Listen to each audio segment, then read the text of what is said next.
ऐसे मोमेंट्स जब MS धोनी ने सबको ये दिखा दिया कि उनका IQ जो है वो एल्बर्ट आइंस्टीन से कम नहीं।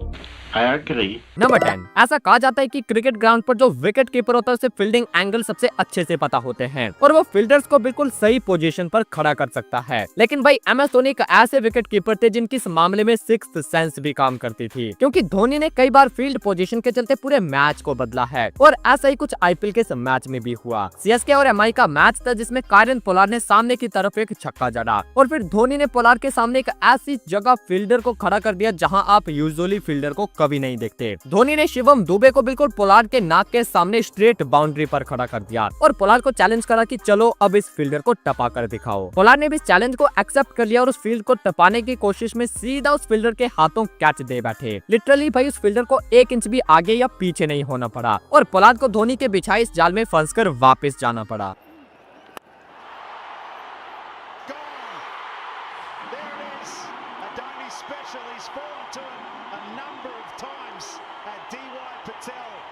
I don't care if the fielder's there, I'm going to clear him. You keep a fielder there, I'll hit him right over his head. Number 9, ये भी एक और ऐसा मोमेंट है जहां धोनी ने पोलार्ड को ये दिखाया था कि असली मास्टरमाइंड कौन है। इंडिया और वेस्टइंडीज का मैच था जिसमें धोनी ने ये शॉट खेला और सिंगल के लिए भाग गए। बॉल जो था वो सीधा पोलार्ड के हाथ में था, लेकिन पोलार्ड यहाँ धोनी को एक चैलेंज करते हैं। पोलार्ड ने बॉल को पकड़कर थोड़ा आगे फेंक दिया और धोनी को चैलेंज करा, चलो एक और रन भाग लो। पोलार्ड ने सोचा कि धोनी वाला कहाँ ये रिस्क लेने वाले हैं, लेकिन भाई जैसे ही धोनी ने नोटिस करा कि पोलार्ड उनके मजे ले रहे हैं तो धोनी झट से दूसरे रन के लिए भी भाग गए और जब तक पोलार्ड ने बॉल को उठाकर थ्रो करा तब तक धोनी ये दूसरा रन भी पूरा कर चुके थे और पोलार्ड की स्मार्टनेस ने उन्हीं का मोए मोए कर दिया। Run out. He would have to be Superman to be running someone out from that distance. That is ridiculous.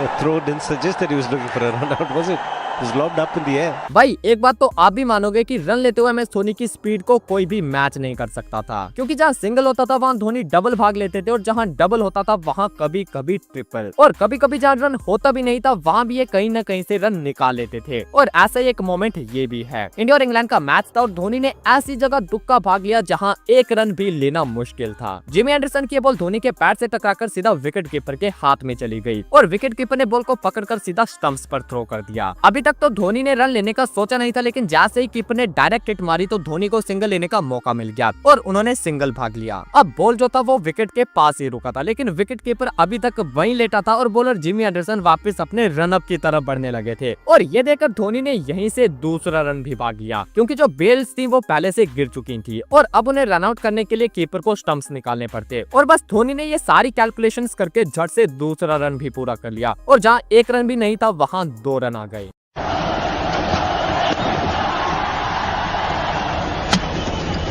Want the run, get it quite easily in the end. In fact, they're looking for 2. It's knocked off the stumps of the ground. Is it being referred? This is sloppy work from England.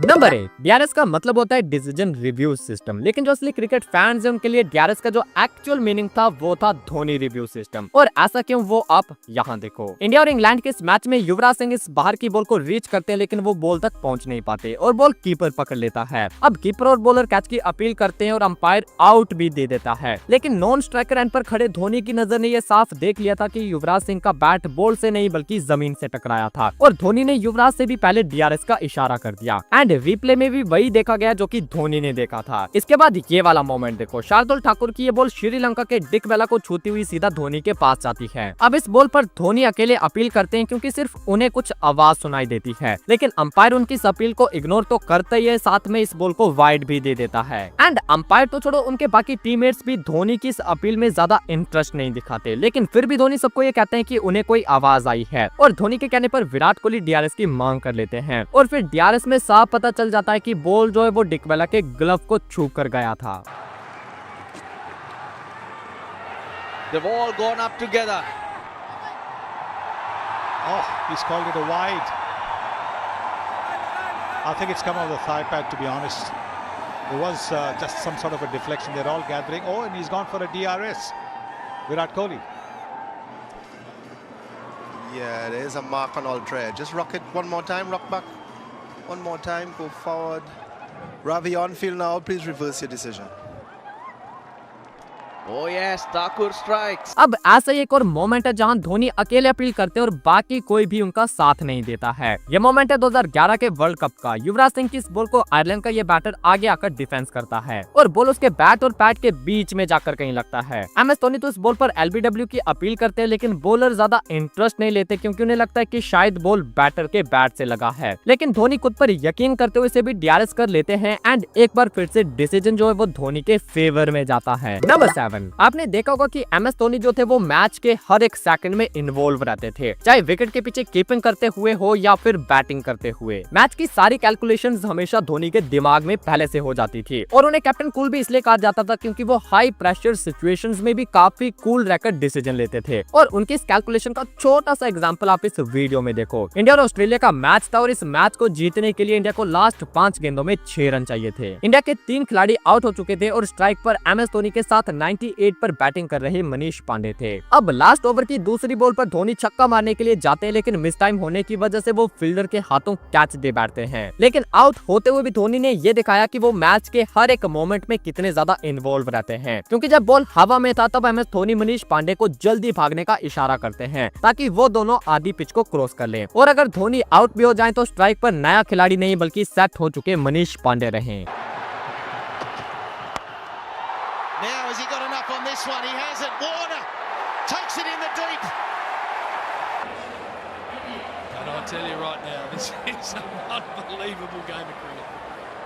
Number 6, अब हम बढ़ते हैं MS Dhoni के ऐसे run-outs की तरफ जो कि भाई टोटली उनके हाई IQ को जस्टिफाई करते हैं। पहला है रोज टेलर का ये वाला रनआउट। रोज टेलर ने उमेश यादव की इस बॉल को फ्लिक करा और खेलते ही 2 रन की कॉल करी, लेकिन बाउंड्री पर धवल कुलकर्णी की जबरदस्त स्लाइड ने बॉल को रोक लिया और जल्दी से धोनी की तरफ थ्रो कर दिया। थ्रो पिक करने से पहले धोनी ने एक नजर रोज टेलर की तरफ देखा और बस मिली सेकेंड में सारी कैलकुलेशंस धोनी के दिमाग में हो गई। धोनी ने यह जज कर लिया कि अगर वो स्टंप के नजदीक जाकर बॉल को पिक करके टेलर को रनआउट करने की कोशिश करेंगे तो तब तक टेलर इजीली क्रीज पार कर लेंगे। इसीलिए धोनी ने विकेट के दूर से ही बॉल को पिक कर लिया और फिर बिना विकेट्स की तरफ देखे बॉल को स्टंप्स पर फ्लिक कर दिया। इससे हुआ ये कि धोनी ने काफी टाइम सेव कर लिया और बस उसी टाइम के चलते रोज टेलर क्रीज से शॉर्ट रह गए और एक इम्पॉसिबल वे में उन्हें रन आउट होकर जाना पड़ा।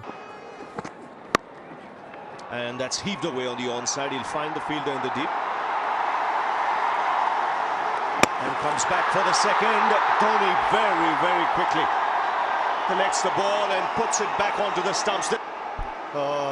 First impression is out.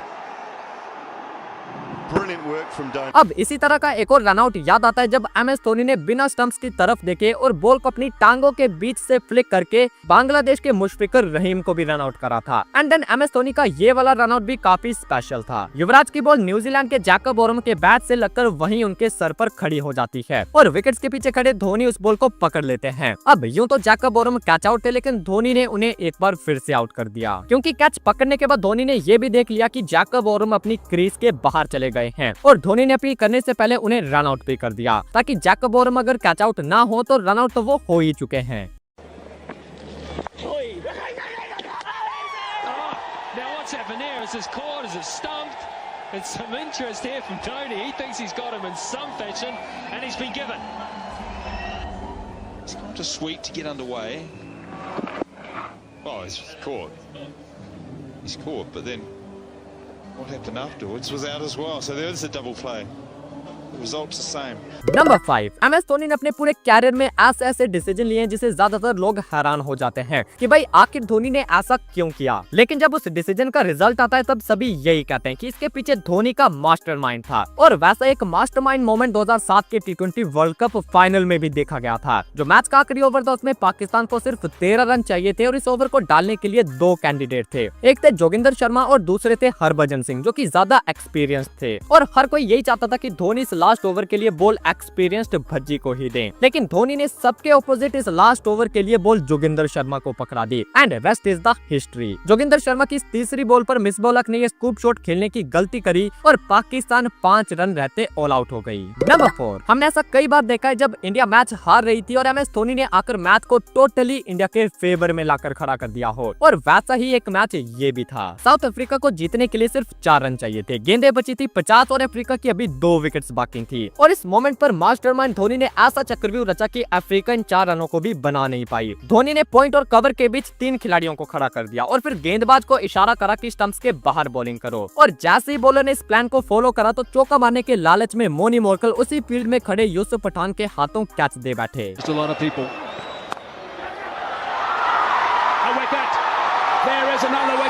इसके बाद अफ्रीका की आखिरी विकेट बची थी और जब वेन पार्नेल स्ट्राइक पर आते हैं तो धोनी एक बार फिर से उन्हीं फील्डर्स को थोड़ा पास आने का इशारा करते हैं। एंड अगेन मोनी मोरकल की तरह वेन पार्नेल भी वही पॉइंट पर आगे आकर खड़े युवराज सिंह के हाथों कैच दे बैठते हैं और इंडिया एक हारे हुए मैच को सिर्फ 2 रनों से जीत जाती है। Goodness me! Wow, this is extraordinary. That is it. It is sensational stuff here at the Wanderers. Parnell cannot believe what's happened. The celebrations have begun for India. Number 3, ये भी एक ऐसा मैच है जो कि कह सकते हैं कि धोनी ने अपनी कैलकुलेशन के चलते इस मैच को भी अगेन इंडिया के फेवर में ला दिया था। ये मैच है 2013 चैंपियंस ट्रॉफी का फाइनल, जिसमें इंग्लैंड को 16 गेंदों में सिर्फ 20 रन चाहिए थे और क्रीज पर ओवेन मॉर्गन और रवि बोपारा बैटिंग कर रहे थे, जो कि दोनों बढ़िया सेट हो चुके थे। और धोनी के पास इन 3 ओवर्स को डालने के लिए मल्टीपल ऑप्शंस थे, जिसमें भुवनेश्वर कुमार, उमेश यादव, आर अश्विन थे, जिन्होंने इस मैच में सबसे अच्छी बॉलिंग करी थी। लेकिन MS धोनी ने इस 18वें ओवर को डालने के लिए ईशांत शर्मा पर भरोसा किया, बावजूद इसके कि ईशांत शर्मा इस मैच में सबसे महंगे बॉलर साबित हुए थे और उनके 3 ओवर्स में उन्हें बाकी बॉलर्स के कंपैरिजन में सबसे ज्यादा मार भी पड़ी थी। लेकिन फिर भी धोनी ने ईशांत को ये ओवर दे दिया और हुआ क्या, ईशांत ने अपने इस आखिरी ओवर में पूरे मैच को बदल दिया। एक ही ओवर में ईशांत ने सेट हो चुके ओवेन मॉर्गन को भी आउट कर दिया और रवि बोपारा को भी। और जो इंग्लैंड इजीली इस मैच को जीत रही थी, इस ओवर के बाद वो टोटली कोलैप्स हो गई और इंडिया चैंपियंस ट्रॉफी की चैंपियन बन गई। नंबर 2, अब ये वाला जो मोमेंट है ये मेरा सबसे फेवरेट है और ये मोमेंट है साल 2007 के वर्ल्ड कप में हुए बॉल आउट का। इंडिया और पाकिस्तान का ये मैच जब टाई हो गया तो टाई ब्रेकर के लिए इन दोनों टीमों के बीच बॉल आउट करवाया गया। एंड इस बॉल आउट में इंडिया के बॉलर आ रहे थे और स्टंप पर बड़ी आसानी से निशाना लगा रहे थे और वहीं पाकिस्तान का कोई भी बॉलर विकेट को टारगेट ही नहीं कर पाया। अब इसमें खास क्या था आप वो देखो। एक तरफ है पाकिस्तान के विकेट कीपर और दूसरी तरफ है इंडिया के विकेट कीपर MS धोनी। इन दोनों की पोजीशंस को आप ध्यान से देखो। जो पाकिस्तान के विकेट कीपर है वो अपनी टिपिकल पोजीशन में ही खड़े थे, जैसा कि आम मैचेस में होता है, लेकिन वहीं धोनी विकेट्स के पीछे जाकर अपने घुटनों पर बैठ गए थे। अब इससे हुआ यह कि इंडियन बॉलर्स को स्टंप्स पर टारगेट करने का एक निशाना मिल गया, क्योंकि धोनी ने उनसे कहा था कि आप बस मुझे देखकर बॉल को फेंको। एंड जब ऐसा हुआ तो इंडिया के खिलाड़ी एक एक करके स्टंप्स पर बॉल मारते गए, लेकिन वहीं पाकिस्तान के हर एक बॉलर ने स्टंप के बाहरी बॉल को फेंका था। नंबर 1, जब बात स्टंपिंग की आती है तो MS धोनी को उसमें कोई भी बीट नहीं कर सकता, क्योंकि भाई धोनी की जो स्पीड है उसे मैच करना इज वेरी डिफिकल्ट। लेकिन क्या आप जानते हो कि MS धोनी की जो आज तक की सबसे फास्टेस्ट स्टंपिंग है वो कौन सी है और उस स्टंपिंग की स्पीड क्या है? वेल, अगर नहीं जानते तो इस वाली वीडियो में जान सकते हो और कमेंट में थाला फॉर ए रीजन जरूर लिखना।